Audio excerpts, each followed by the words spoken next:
میں تو کہتا ہوں اگر 25 سال پہلے میں نے یہ حدیث پڑھی ہوتی تو میں گلی گلی اس کا پیغام پہنچا چکا ہوتا، اور آج کی صورتحال یہ نہ ہوتی کہ روزانہ ایک نئے مسئلے پر ہمیں نیا انتظام کرنا پڑے۔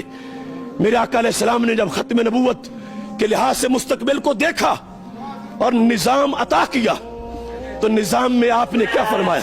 فرمایا لَيَنْتَقِدَنَّ اور الاسلام عُرْوَةً عُرْوَةً، فرمایا ایک ایک کر کے اسلام کے کڑے ٹوٹیں گے، ایک ایک کر کے، قیامت تک کے حالات بتائے۔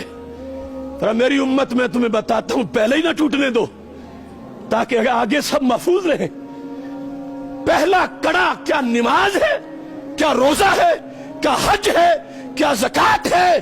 یہ پلرز آف اسلام ہے، نہ انکار ممکن ہے اور نہ کوتاہی جائز ہے، مگر پہلا محاذ نماز نہیں ہے کہ سب اس پہ اکٹھے ہو جاتے سارا دین بچ جاتا۔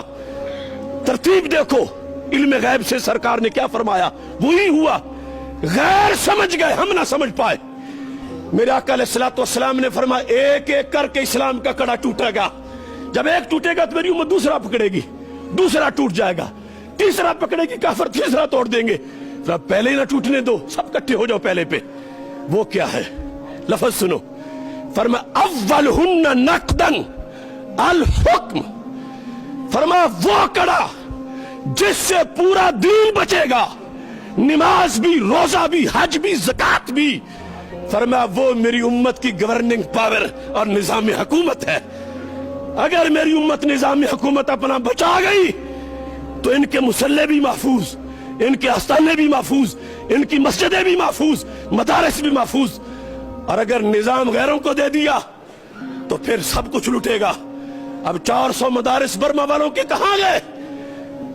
شام کی وہ خانقاہیں، میرے ساتھ وہ حضرات پڑھتے تھے بغداد شریف میں، 5-5 ایکڑ کی خانقاہیں بغداد شریف، عراق اور شام کی، داعش نے اپنی جیلیں بنائی۔ ایسا کیوں ہوا؟ اولہن نقدن الحکم، حکم اسلام، نظام مصطفیٰ صلی اللہ علیہ وسلم، اس پہ کافروں نے پہلا حملہ کیا اور اتنی غلاظت گھوڑی کہ اس موضوع کو ہی ہمارے نصاب سے نکال دیا۔ پھر آخرہن الصلاۃ، سرکار فرماتی آخری حملہ ہوگا نماز پہ، پہلا نظام پہ ہوگا، اگرچہ پڑھنی تو ہر وقت ہے مگر پہلا نظام پہ ہے۔ نظام بدماشوں کے لیے نہیں کہ وہ چلائیں، نظام ڈاکوؤں کے لیے نہیں وہ چلائیں، نظام امریکہ کے لونڈوں کے لیے نہیں وہ چلائیں، نظام وہ ہے جو خلافت راشدہ کی سیٹ پہ پیچھے بیٹھنے والے ہوں۔ یہ المیہ ہے، ایک ایک مسئلہ آج اس کی حفاظت کے لیے ہمیں نکلنا پڑے گا۔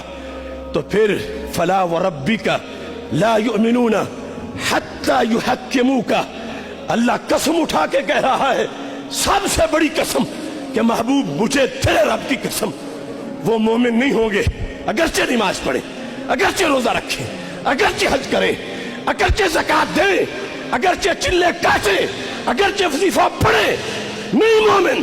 کب مومن ہوں گے؟ فرمایا حتی یحکموک، محبوب جب تمہاری حکومت لے آئیں گے، مانیں گے تو پھر مومن ہیں۔ یہ ہے قرآن کا پیغام ہمارے نام۔